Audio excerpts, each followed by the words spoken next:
네, 여러분 안녕하세요. 노화당 TV입니다.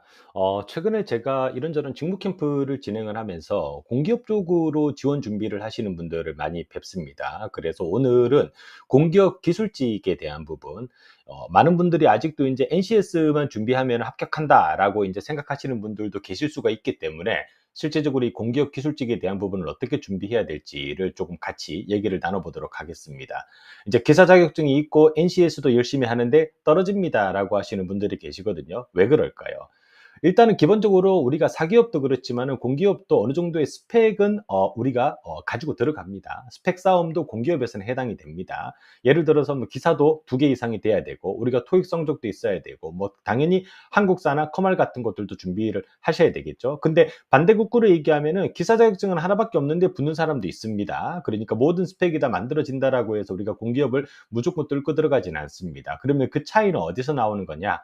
우리가 공기업을 준비할 때 일단은 첫 번째로 필수 스펙을 만들어 갑니다. 이제 기사, 그리고 한국사, 영어, NCS. 요거는 뭐 기본적으로 모두가 다 하는 부분이기 때문에 우리가 뭐 구체적으로 이걸 무조건 해야 된다 이런 얘기를 반복할 필요는 없겠죠. 하지만은 여기까지만 하시는 분들이 대부분입니다. 두 번째로 우리가 해야 될 것 중에 하나는 기본적으로 공기업에서 내가 지원하는 직무, 그러니까 이 직무가 구체적으로 어떤 일을 하는지에 대한 이해도를 가져가시는 것이 좋습니다. 왜냐?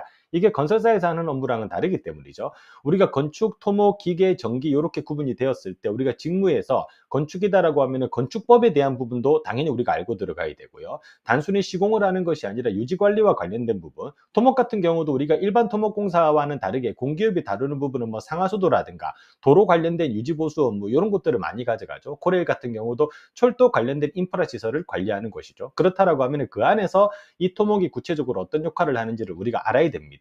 기계 같은 경우도 우리가 설비에 대한 유지 보수인데 이 설비가 구체적으로 어떤 설비인지에 대한 부분을 우리가 어느 정도는 정리를 하고 들어가야 되는 겁니다. 전기 같은 경우도 우리가 뭐 단순히 현대건설의 전기를 담당하는 신재생 뭡니까 뉴에너지 사업본부처럼 신재생 에너지다 원전이다가 아니라 우리가 수배전이나 보호개전과 관련된 부분에 있어서 실제적으로 어떤 업무들을 담당하게 되는지, 그러니까 내가 지원하는 이 기관이 어떤 일을 하고 내가 이 안에 들어갔을 때 어떤 일을 해야 되는지를 먼저 정리를 하셔야 됩니다. 그것부터 단순하게 대충 이런 업무를 하는 것이다 라는 키워드만 가져가는 것이 아니라 옆에 있는 사람에게 누군가에게 그래도 3분 정도는 내가 이거를 얘기할 수 있도록, 아마도 3분이라는 시간은 너무 짧지 않습니까? 라고 말씀을 하시겠지만 많은 분들이 한 번이 3분 동안 누군가에게 이 키워드를 가지고 설명을 해보시면 이게 어마어마하게 긴 시간이구나라는 것을 느끼실 겁니다. 자, 그리고 우리가 그 다음으로 면접으로 들어가는 거죠. 오늘은 NCS에 대한 부분은 얘기하지 않겠습니다. 어차피 이거는 다른 유튜브 채널에서도 많이 다루고 있고 이 영상을 보시는 분들은 누구든지 NCS는 이미 책을 사서 열심히 공부를 하고 계실 거기 때문에,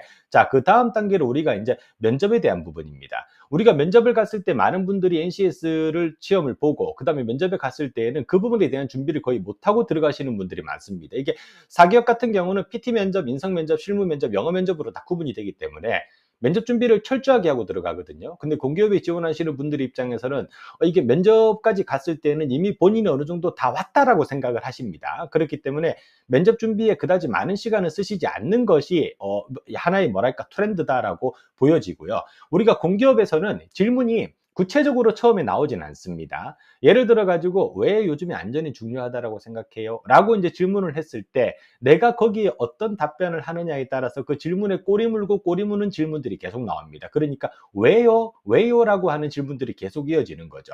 안전이 중요한 이유가 뭡니까? 산업안전보건법 때문이다. 그러면 산업안전보건법은 뭐냐? 실제 사고를 예방할 수 있는 법규에 대한 내용이다. 그러면 실제 사고를 예방할 수 있는 방법은 무엇이 있냐? 이런 것들은 내가 제안할 수 있는 방안이다. 그걸 여기에 적용할 수 있겠냐? 그렇다. 내가 지원하는 이번에 한국수력원자력에는 이런 것들을 지원할 수 있다고 생각한다.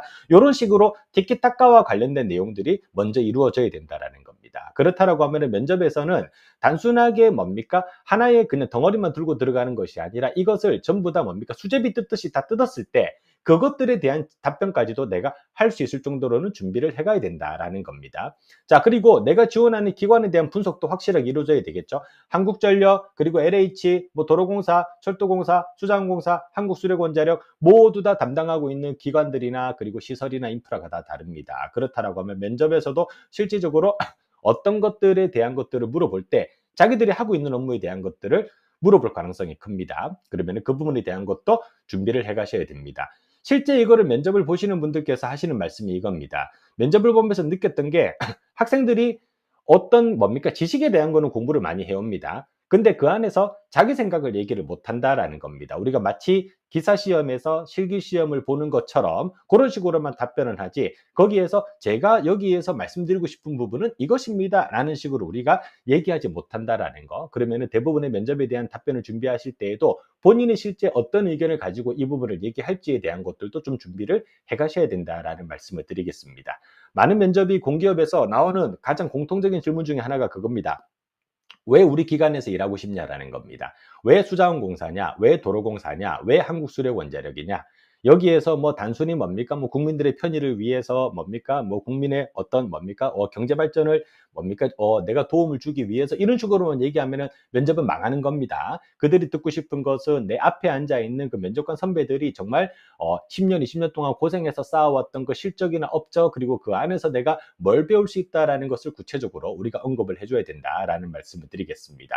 공기업은 쉽게 갈 수 있는 곳이 아니죠. 특히나 올해 작년부터는 우리가 공기업에서 뽑는 인원이 많이 줄었습니다. 그래서 사기업에 비해서 제 개인적인 의견으로는 오히려 더 지원했을 때 우리가 뭡니까? 조금 더 많은 준비를 해야만 우리가 붙을 수 있는 시험입니다. 절대로 공기업은 운으로 붙는 시험은 아니다라는 거. 스펙으로 서류를 통과하고 직무에 대한 이해도를 바탕으로 최종 합격한다. 요 마지막 문구를 꼭 머릿속에 새겨 두시면서 공기업에 대한 준비를 해주시기를 부탁을 드리겠습니다. 이제까지는 대부분 제가 사기업에 대한 부분만 어떻게 보면 컨설팅을 좀 진행을 했었던 부분이 있는데, 만약에 공기업 관련해서도 도움이 조금 필요하시다라고 하는 분은 제가 이 설명란에다가 이메일 주소를 남겨둘 테니 그쪽으로 한번 컨설팅 관련된 문의를 해주시면 제가 응답을 드리도록 하겠습니다.